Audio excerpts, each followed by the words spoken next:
અમદાવાદ ગ્રામ્ય જિલ્લામાં બગોદરા પોલીસે મોટી પ્રોહિબિશન કાર્યવાહી કરી છે.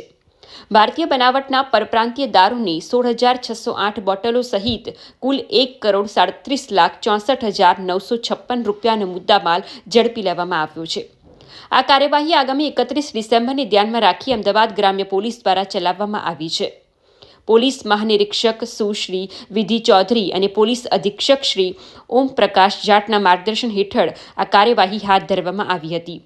ધંધુકા વિભાગના નાયબ પોલીસ અધિક્ષક શ્રી આસ્થા રાણાના માર્ગદર્શન હેઠળ બગોદરા પોલીસ સ્ટેશન દ્વારા ટોલટેક્સ ખાતે સઘન વાહન ચેકિંગ શરૂ કરવામાં આવ્યું હતું.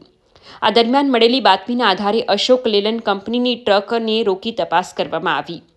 ટ્રકમાં ગોદરેજ કંપનીના સામાનની આડમાં છુપાવવામાં આવેલ ભારતીય બનાવટનો પરપ્રાંતીય દારૂ મળી આવ્યો હતો. તપાસમાં અલગ અલગ બ્રાન્ડની કુલ 379 પેટીઓમાંથી 16,608 બોટલો મળી આવી, જેની કિંમત ₹58 લાખથી પણ વધુ હોવાનું પોલીસ દ્વારા જણાવાયું છે. આ સાથે ટ્રક, મોબાઈલ ફોન અને અન્ય સામાન સહિત કુલ 1.37 કરોડનો મુદ્દામાલ જપ્ત કરવામાં આવ્યો છે. આ કેસમાં ટ્રક ડ્રાઈવર અતિક અહેમદ પઠાણ, જેની ઉંમર 21 વર્ષ છે અને તે ઉત્તર પ્રદેશનો રહેવાસી છે, તેને ઝડપી લેવામાં આવ્યો છે.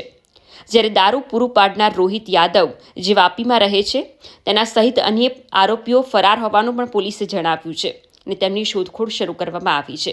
બગોદરા પોલીસ દ્વારા આરોપીઓ સામે પ્રોહિબિશન કાયદા મુજબ કાયદેસરની કાર્યવાહી હાથ ધરવામાં આવી છે.